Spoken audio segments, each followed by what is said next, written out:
Let's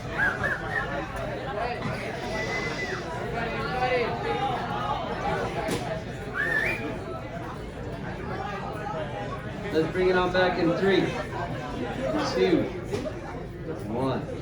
It worked. That's the first time I've ever done that.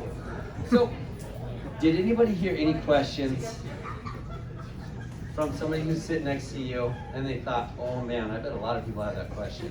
Did anybody hear any of those, and can you share them with the larger group? Gavin. For the point of contact, does it have to be a senior teacher in a class, or can it be your advisor, your basically another class? How's that work? For the high-tech high point of contact. Gavin asks, with regard to the high-tech high point of contact, is there any sort of say in who that person is? Could it be your advisor? Could it be somebody who you choose? It's actually the teaching teams among the senior team of teachers just divvies it up. No, so you have no say. Oh, 3 questions over there? Hopefully it's the same question. Anthony. My question is like the mentor. You said it's not allowed to be a family member, but like the thing is that my uncle's in Texas. They own like a local company and a food truck. So I was wondering if I can collaborate with them. They would have more content. Anthony asks a great question. Is this idea of, we made mention of no family members acting as your mentor during Endersession. And that's for reasons of nepotism. You have to imagine what we don't want to happen is something where they go, yeah, he's working with me, he's working every single day, he's working real hard, it's a great thing, and then you're doing your sun tanning in San Antonio. But what we get is this. Sometimes, because of how networks work, you know somebody who's capable of supporting an amazing experience for you, and they happen to be your uncle. Absolutely, we're gonna put that experience and that potential to have that type of experience ahead of something like that person happens to be your uncle. So, yes, of course, every so often this is gonna be something that we can work around. What we want to communicate is what we want to try to avoid, which is this nepotistic relationship, which is where somebody lets you off the hook, or for that matter, doesn't support a meaningful, challenging, engaging learning experience for Endersession. Cooper. I just wanted to know, like, if, like, you and another person have, like, a similar interest, are you able to, like, work at the same place, or, like, have the same experience, but, like, do your learning process stuff? So Cooper is asking a really great question. Is this idea of, what if, in the 4 years that you've been here, you've developed similar interests as some of your peers and some of your classmates? And it's such that you kind of both want to pursue an experience and engage in that together. I tend to think that that's okay. What we want to watch out for with something like that is that you're both going there, and instead of immersing yourself in the Endersession experience, you're just stuck in high-tech high world off campus, right? And that you're just stuck hanging out with your classmate. So yeah, of course, especially if you're gonna, dive that much more deeply into it because you're collaborating with somebody, but you see what we want to try to avoid there, right? You got a question for quite a while. So I heard that, or I saw different states and stuff, but can I go to a different country? Yes, you can. So a lot of the things when we go somewhere, it's not a matter of high-tech high feeling strange about it. It's just a matter of legality and open communication with your parents. Okay. And so yeah, absolutely. If this is something that your parents are open to supporting, and that they essentially kind of release us of liability of that type of travel experience, then that's okay. We've absolutely had students partake in Endersession experiences outside of the United States. And then, How does the mentor thing work if you're like traveling? awesome. So what she asks is, what about this idea that some of us might really be trying to take a step towards designing a road trip experience and a travel experience? Who's going to be our mentor for something like that? That's going to have to be what we call case-by-case basis. And so that would be something that you're designing with a group of students, you're maintaining open communication with your parents, with our administration, with your teaching team, such that kind of everybody signs off on it, everybody sees the value in it, and everybody agrees to what your kind of your takeaways will be and the products that you're going to bring back are going to be. And then once that's done, so everything I've mentioned so far has no mentor, it kind of falls on your high-tech high mentor who's going to kind of support that. Mr. Bell. It can also fall on your parents. We've had a student, for instance, take a road trip I wanted to go across California on his motorcycle, and their dad went home. And so they documented, they took video and they logged it and they shared it with their mentor. And we had a link that staff could look at it as they were going along. Something like that.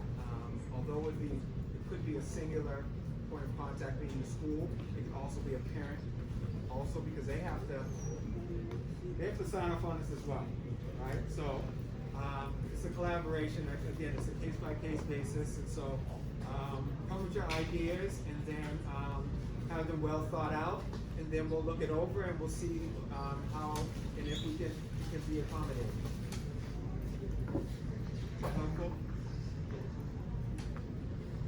And what I would want you to know too is that we're enthusiastic about that type of thing. I think that there's something undeniable, this huge learning experience that comes with planning a travel experience, participating in that with people that you've been schoolmates with for years and years and years. You learn and take a lot away from that.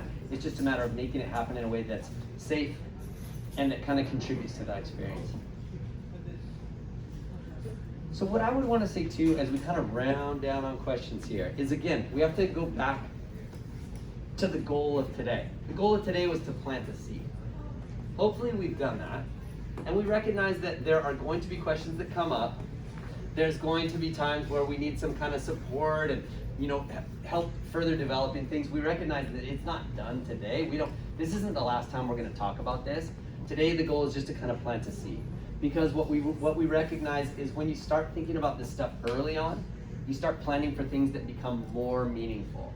And the potential for something that starts May 10th, having started thinking about it today, it's going to be more meaningful than if we, brought this up in April or something like that.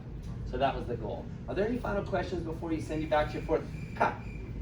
Say I wanted to do something that isn't around here, but I also need to make up some credits. Can that be done virtually? Kai, that's a good question. Those of us that need to make up credits, when we make up credits, it is currently designed as an in-person experience, on-campus experience, half day, from 8 to 12. And so that doesn't preclude you from taking part in Endersession activities outside of those hours, but we currently have it designed as an in-person, on-campus experience. And so we'll talk more about what that might look like, but for now, what I would want to say, as we plant this seed, is it is very likely going to take place here, and you'd be required to be here to make up those credits. That's how it's going down. That's how it's going to happen. What you got? I don't know if anybody asked this, but what about paid internships? We mentioned the paid internship part,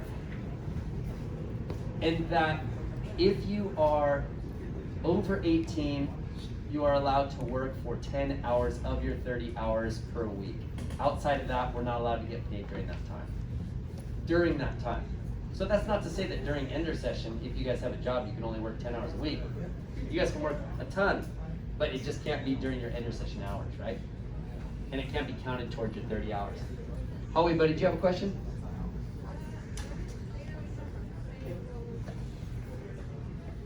Howie, buddy asks, when's the date when we need to say what we're doing? I believe it was up there as April 22nd.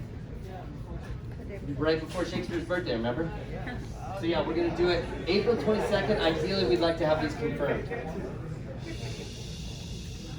And that is to say, there's a couple people that I've already heard that have something locked down. Lock it down. If you guys can lock it down, get it going. But we want to make sure that we have them going because of the amount of planning and coordinating that's going to happen after that of like, okay, well, what does day one look like? Maddie, Luana, what you got? So what if it's a paid internship, but it's like a really good opportunity, but for more than 10 hours? So, is that a hypothetical or is that an actual thing that's happening right now? I mean, it's like kind of semi-possibility. We'll have to talk about it as a one-on-one. But yeah, right now as it stands, that might be something we talk about. But as it stands, what we want is 10 hours per week. Luana. Are these slides in the Luana asked a great question. Are these slides going to be shared with you. I was hoping you guys would be paying attention intensely because I'm never going to show them to you again. Yes, of course. Yes, we are going to share these slides with you so that you have access to them. And as well, what we've actually created is a secondary sheet that has all this information on it that's just condensed to a sheet that we're going to share with you as well. Okay?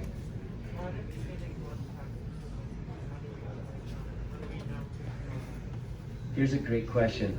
How and when do we get in contact with these folks that we might potentially want to work with? That's kind of the brilliance of the high-tech high thing that we've got going here, is this idea of, and you guys kind of missed out on that, many of you, is these opportunities to connect with the expert community and to make these types of introductions with adults that we don't know.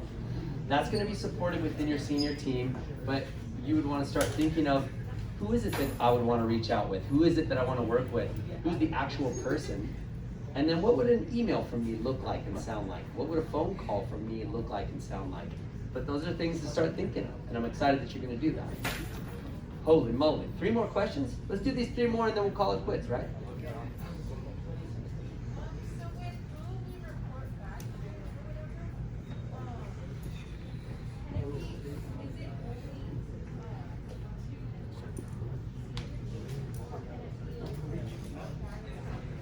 Senior teachers. Salah. So what unique categories Like if you worked 150 hours in 1 week.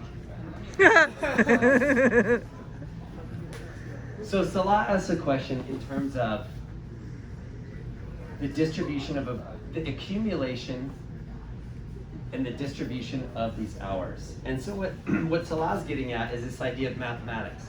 If the Endersession experience is 5 weeks and the expectation is 30 hours per week, what happens if we get all 150 hours the first week? Are we off then?